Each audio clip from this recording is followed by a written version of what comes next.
ஓம் நமச்சிவாய. MG astro நேயர்களுக்கு வணக்கம். மதுரை மீனாட்சி அம்மன் திருக்கோவில் புராண கதை பற்றி பார்ப்போம். முன்னொரு காலத்தில் மதுரையை தலைநகரமாக கொண்டு மலையத்வஜன் என்ற பாண்டிய மாமன்னன் ஆண்டு வந்தான். அவனுக்கு வாரிசுகள் இல்லாததால் கவலை அடைந்த மன்னன் குருமார்களையும் ரிஷி முனிவர்களையும் அழைத்து தனக்கு புத்திர பாக்கியம் வேண்டி மிக பெரிய யாகம் ஒன்றை நடத்துகின்றான்.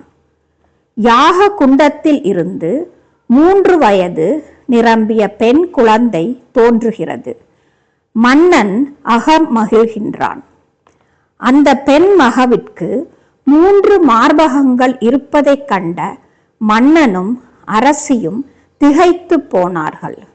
அப்போது அசரீரி ஒன்று கேட்டது. இக்குழந்தையை அரசனைப் போல வளர்ப்பாயாக. அவள் வளர்ந்து தன் வாழ்க்கை துணையை சந்திக்கும் போது 3வது மார்பகம் மறைந்து விடும் என்று கேட்டது.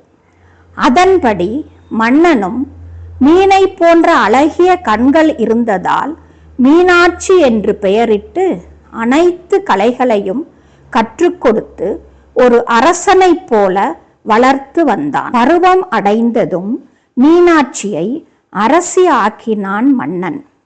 மதுரைக்கு ராணியாகிய மீனாட்சி பல மன்னர்களுடன் போரிட்டு தனது நாட்டின் எல்லைகளை விரிவுபடுத்தினாள்.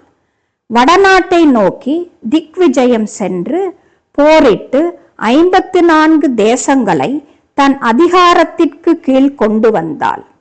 கடைசியாக அவள் வந்து சேர்ந்தது கைலாசம் இருக்கும் இமயமலைக்கு. அங்கு அரசனாக இறைவனாக இருப்பவர் சிவபெருமான். ஈசன் மீனாட்சியின் முன் வந்து நின்றார். ஈசனை கண்ட மீனாட்சி முதன்முறையாக வெட்கப்பட்டு நாணத்தால் முகம் சிவந்து நின்று விட்டாள். அப்போது அவளின் 3வது மார்பகம் மறைந்து போயிற்று. சிவபெருமானோ பார்வதி தேவியின் அம்சமான மீனாட்சியை கைலாயத்திற்கு அழைத்து செல்லவில்லை. மாறாக மீனாட்சியுடன் மதுரைக்கு வருகிறார் ஈஸ்வரன். மதுரை மாநகரத்தில் விழாக்கோலம் சூழ்கிறது. மீனாட்சிக்கும் சுந்தரேஸ்வரருக்கும் திருமண வைபோகம் ஆரம்பமாகிறது. இத்திருமண வைபோகம் சித்திரை திருவிழாவாக கொண்டாடப்படுகிறது. தேவர்கள், முனிவர்கள், ரிஷிகள் என அனைவரும் மீனாட்சி சுந்தரேஸ்வரர் திருமணத்திற்கு வந்து சேர்கிறார்கள். இத்திருமணம் இனிதே நடைபெறுகிறது.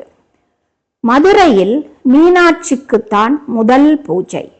2வதாகத்தான் சிவபெருமானுக்கு பூஜைகள் நடப்பது வழக்கம். மதுரையில் மீனாட்சியின் ஆட்சிதான் நடக்கின்றது. பக்தர்களின் குறை தீர்ப்பவளாக மீனாட்சி அம்மன் காட்சி கொடுக்கின்றார்.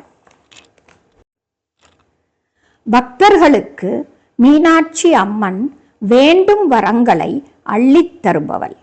திருமணம், குழந்தை வரம், செல்வாக்கு, கல்வி போன்றவற்றிற்காக மனமுருகி வேண்டுபவர்களுக்கு வரங்களை அள்ளித் தருபவள் மீனாட்சி அம்மன். மேலும் இது போன்ற ஆன்மீக மற்றும் ஜோதிட தகவல்களை பெற இந்த சேனலை லைக், ஷேர் மற்றும் சப்ஸ்கிரைப் செய்யுங்கள்.